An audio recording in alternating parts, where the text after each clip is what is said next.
एक राजा था, बड़ा सुखी था, इतना आनंदित था कि उसके जीवन में कोई गम नहीं था।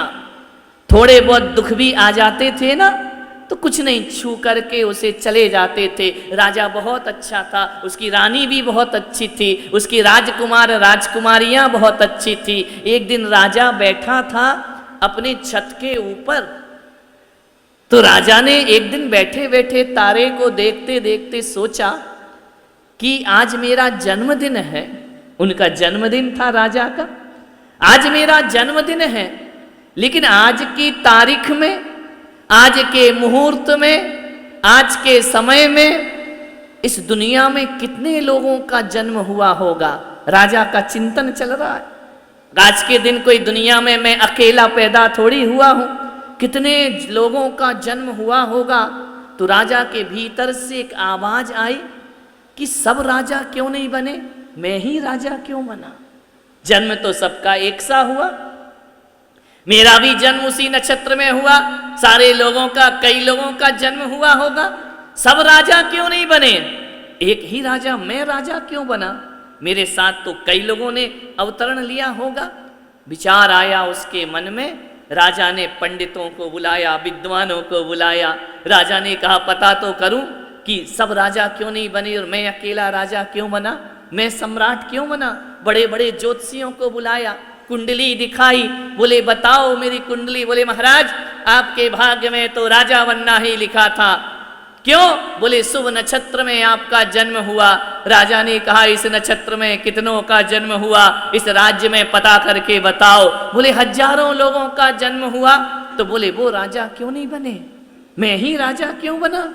मैंने ऐसा क्या कर लिया कि मैं राजा के घर में जन्म हुआ और आज राजा बन करके बैठा हूं। ज्योतिषी के पास कोई उत्तर नहीं था।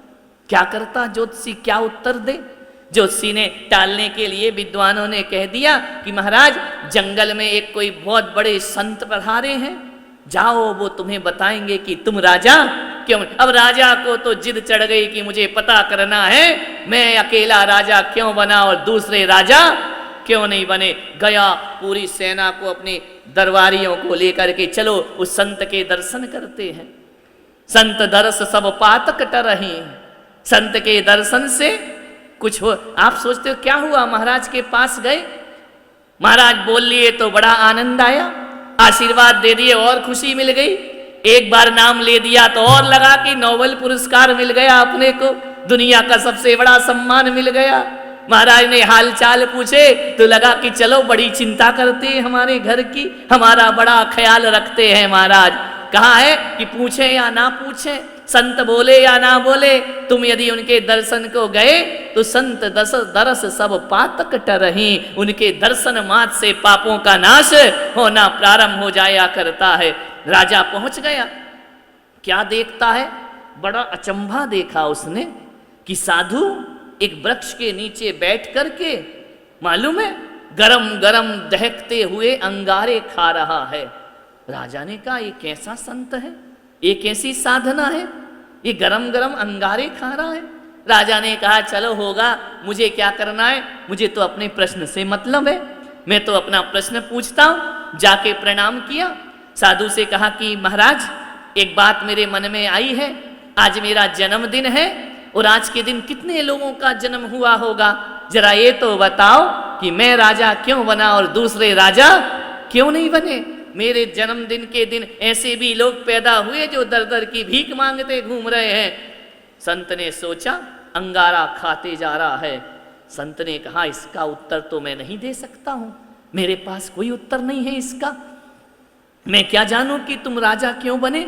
एक काम करो, थोड़े से जंगल में और अंदर जाओ, एक संत और मुझसे बड़े बैठे हैं, जाकर से उनसे पूछना, वो बता देंगे। राजा ने कहा जल्दी चलो, दिन ढले उससे पहले आज का उत्तर चाहिए। अब राजाओं को कोई काम धाम तो था नहीं, बोले चलो भाई पूछें, यही करते हैं। गए, पहुंचे संत के पास और अचंबा हो गया, देख करके आश्चर्यचकित हो गया कि वो जो संत था वो मिट्टी खा रहा था हाथ में लेकर के।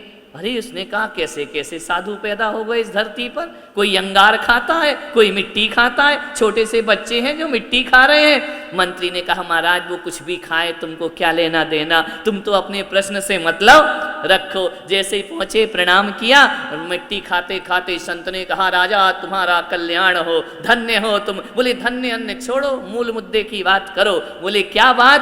बोले मैं ही राजा क्यों बना, दूसरे राजा?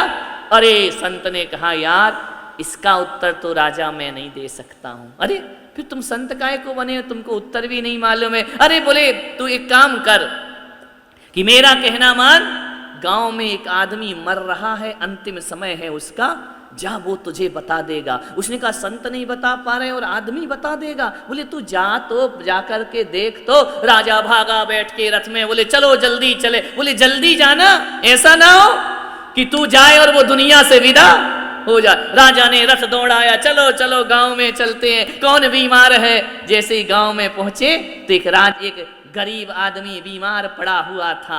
जाकर के राजा ने कहा ओ भाई एक काम कर, डॉक्टर वैद्यों ने कहा बस अंतिम समय बचा, इसका टाइम नहीं है। बोले अभी रुक जा, 5 मिनट तो रुक, मैं भागा भागा आया हूं, मेरे प्रश्न का उत्तर दे दे।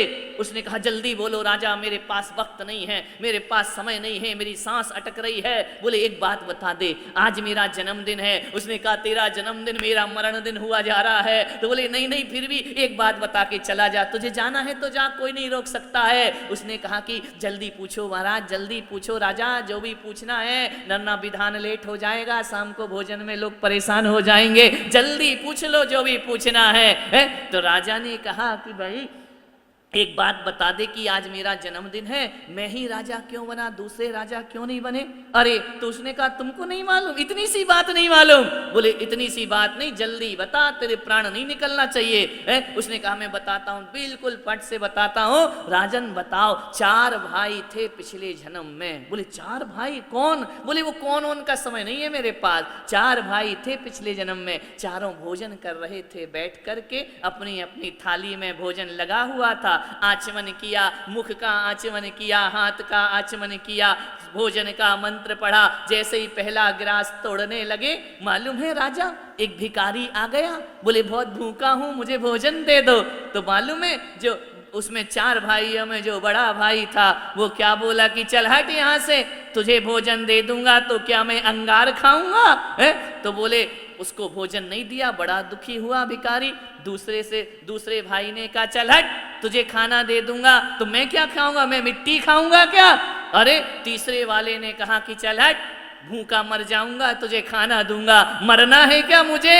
अरे तो बोले ऐसे उत्तर दिए? बोले हाँ। तो बोले चौथे वाले ने क्या किया? बोले अपना पूरा भोजन लेकर उस भिखारी की थाली में दे दिया। हे मनुष्य को कहा कि तू भिखारी नहीं, तू अतिथि है मेरे यहाँ का, मैं भूखा रह जाऊंगा लेकिन पहले तुझे भोजन कराऊंगा। और उसने भोजन करा दिया।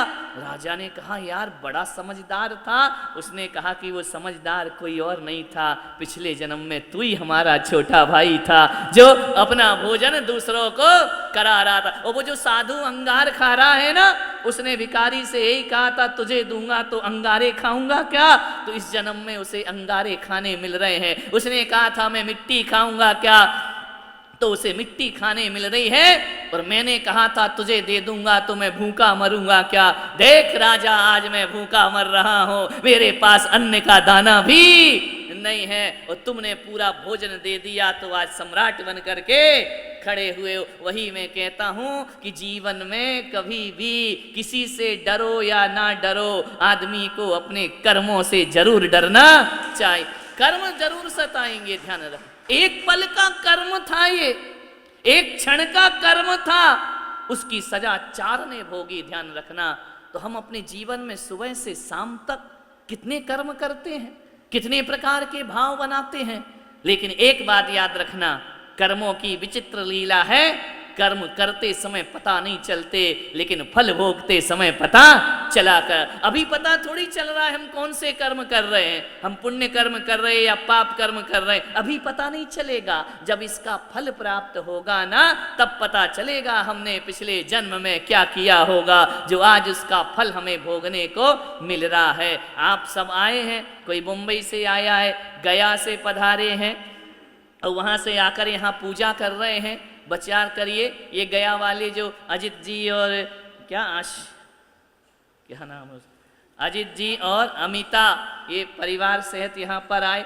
हम इन्हें नहीं जानते हैं, ये हमें जानते थे, हमें नहीं मालूम है, लेकिन एक दिन को आए स्थापना वाले समय और एक दिन में आकर के इस तरह से उनका भाव बना कि हम भी एक दिन के चातुर्मास का सौभाग्य अर्जित करेंगे। आज यहाँ आकर के बैठे हुए हैं, पूजन पाठ कर रहे हैं। ध्यान रखना, कौन कहाँ का कैसा होता है, कहाँ पहुँच जाता है, कहाँ बैठकर पूजा करते हैं, कहाँ बैठकर आराधना करते हैं। सुमतिनाथ भगवान के चरणों में यही पवित्र भावनाएं लेकर के पूजन करना कि हे भगवान, तुमने बुला तो लिया है, अब यहाँ बैठकर हमारे पुण्य की झोलियाँ भर दीजिए, हमारा जीवन धन्य कर दीजिए। एक बात याद रखना, इरादे रोज बनते हैं टूट जाते हैं, इरादे रोज बनते हैं टूट जाते हैं, और यहाँ वो ही आते हैं जिन्हें बाबा बुलाते हैं। वह उनके आवाज पर हम एकत्रित हुए, यहाँ भगवान की भक्ति करेंगे, आराधना करेंगे, पूजा करेंगे,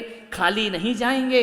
तीन भाव मन में मत लाना कि हम अंगार खाएंगे, मिट्टी खाएंगे या मर जाएंगे। ऐसे भाव मन में लाओ कि नहीं, भगवान की भक्ति से हम मर जाएंगे, ये मत सोचो, भगवान की भक्ति से हम तर जाएंगे। ये जीवन में हमारा उद्देश्य होना चाहिए। यहाँ बैठकर हम भगवान की पूजन करें, पुण्य के दामन भर करके यहाँ से ले जाएं।